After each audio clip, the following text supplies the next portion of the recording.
So the time is about 20 to 11. It's the 6th of June today. It's Wednesday. So what I did this morning was I woke up and just didn't fancy breakfast. So I didn't eat breakfast, okay? So I never normally make myself eat when I'm not hungry. But the biggest lesson is just about now, while I'm starting to make my breakfast, I got really hungry. That's because I did it, because I didn't eat breakfast. But today, I'm not at work today, so it's just daddy and daughter day, so I'm literally just around the house doing a bit of jobs, so I can afford to do that. So when I get really hungry, I'm in my kitchen and I've got all the stuff I need to make a healthy breakfast, which all I'm going to eat is what I had last night. So gammon. So I'm just going to have that, and I'm going to eat it with veg, which I'll show you in a minute. But my point is that if I'd have been out and about and have been in my daily routine and I just skipped breakfast because I wasn't hungry, and then all of a sudden I was out and about and I got really hungry, then the first thing I'm going to do is probably go for crap, okay? Even if I've got my meal nicely all prepped because I'm that really starving, okay? And that is when we don't fancy, like, sometimes if we made like a bit of a food prep, we don't really fancy what we've made. If we're really hungry, we just want crap. So it's a bit of a lesson. Millie, what do you want for breakfast? Gammon? Gammon? Okay. Big ass coffee. Gammon and veg, nice and simple. So, what I'm going to put on it is ketchup. Because I used to not recommend ketchup and sauces and things like that, but that's when I was literally all or nothing. So it used to be a bit like really strict, and it got me in good shape, but it was very restrictive, and that sort of went on to what I suggested to my clients really.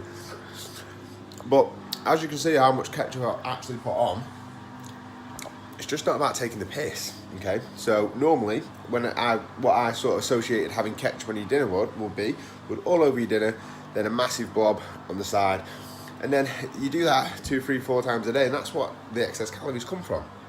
So now I can literally just have a little bit, get the taste of it. It's absolutely fine. Yeah, it's still tracked. Can you get the exact amount of ketchup you put on? No. But you sort of know how much, don't you? As long as it's put in there and you know you haven't took the piss, then it's fine.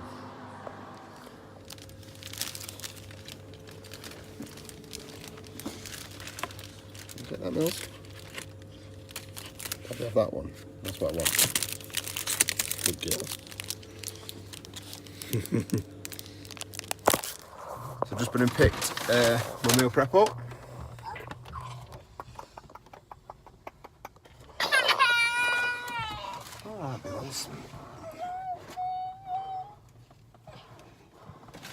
So I'm about to go and drop Millie off for an hour so I can go and train. So the one thing for it. Cheers. And I'll be having a carb killer on the way. If you ever have to give a protein bar away, do not give more than that.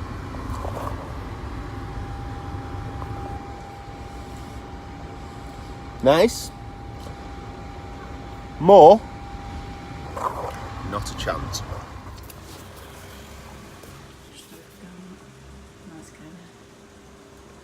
Oh shit.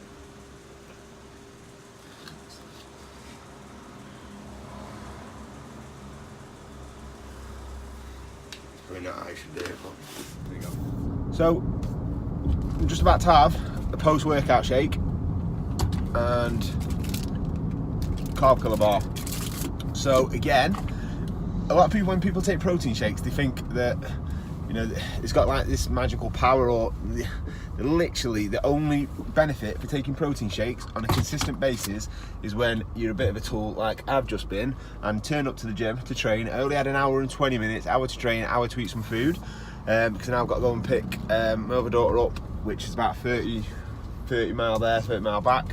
So I've got no time to eat, and I turn up to the gym with no time at all, and I forgot my key. Okay, so I had to ring Anne Flynn, and she's actually on a workout Wednesday with no chance to even do her hair. And now I've not got anything to eat. So the point of a protein shake is the convenience, because how many times do we do that in a day? Not that particular thing, but how many times do we think, shit, forget something, and then we have to rush off and we haven't got time to eat? So having a protein shake handy, if you have it at the start of the day, isn't got no magical powers, but it definitely comes in handy to get your protein intake up, and when you're a bit of a knob like myself who's constantly catching his tail. So on a Wednesday, because I'm sort of, you know, I'm a little bit more chilled, I'm not working as much, I've got Millie, so, you know, even though it's quite hectic, I'm not as, I feel like I can be a little bit more sparing with my calories until the evening, because I don't really need as much. Even though I've trained, I don't eat as much during the day, because I can push my breakfast back a little bit more, and because I don't need as many calories because I'm not as busy, then I push them right back. And the benefits of that is, like, now at 3 o'clock I've only eaten 1,000 calories now.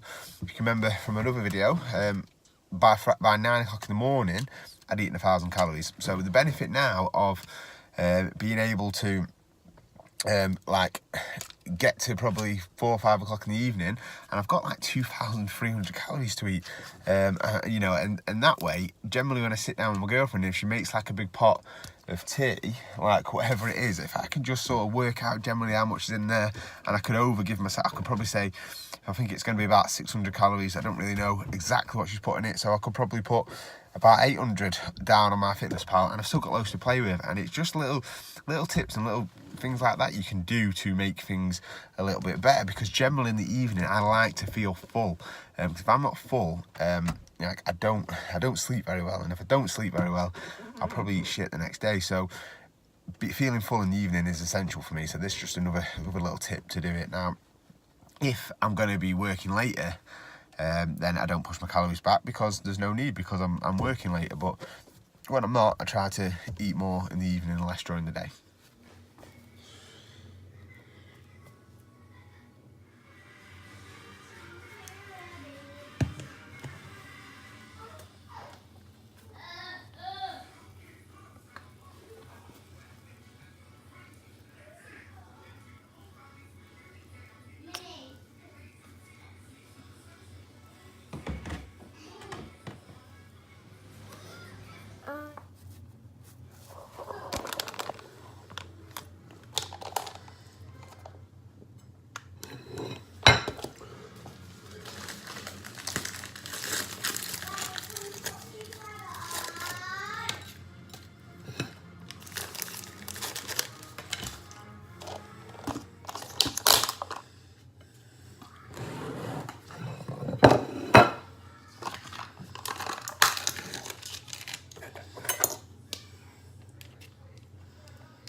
Me be ridiculous.